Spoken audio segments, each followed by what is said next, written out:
दावा और हकीकत के बीच की खाई जब चौड़ी होती है तो आंकड़े कुछ इसी तरह गवाही देते हैं। आज बात उन दो बड़े झटकों की जिन्होंने सरकार के विश्व गुरु बनने के दावों पर सवालिया निशान छोड़ दिया।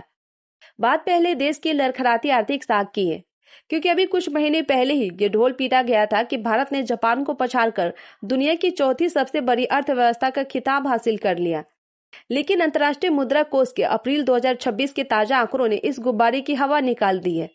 भारत चौथे पायदान से फिसलकर सीधे अब छठे स्थान पर आ चुका है।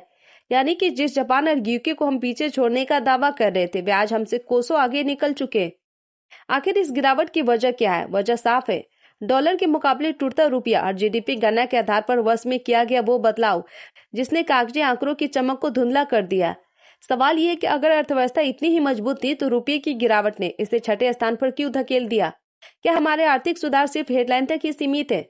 झटकों का सिलसिला यही नहीं थमता। हमारी भारत सरकार को दूसरा झटका तब लगा जब टाइम मैगजीन से 100 सबसे प्रभावशाली लोगों की सूची जारी हुई। हैरानी की बात यह है कि इसमें भारत के प्रधानमंत्री नरेंद्र मोदी का नाम तक शामिल नहीं है।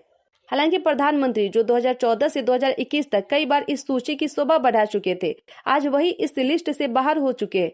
हालांकि इस लिस्ट में डोनाल्ड ट्रंप, शी जिनपिंग और यहाँ तक कि नेपाल के प्रधानमंत्री का नाम भी शामिल है। भारत की तरफ से गूगल के सीईओ सुंदर पिचाई तो जगह बनाने में कामयाब रहे, लेकिन भारत सरकार वैश्विक मंच पर अपनी छाप छोड़ने में नाकामयाब रहा। विपक्ष अब सवाल पूछ रहा है कि क्या अंतर्राष्ट्रीय मंच पर भारत का दबदबा कम हो रहा? एक तरफ गिरती रैंकिंग, दूसरी ओर वैश्विक सूचियों से गायब होता नाम।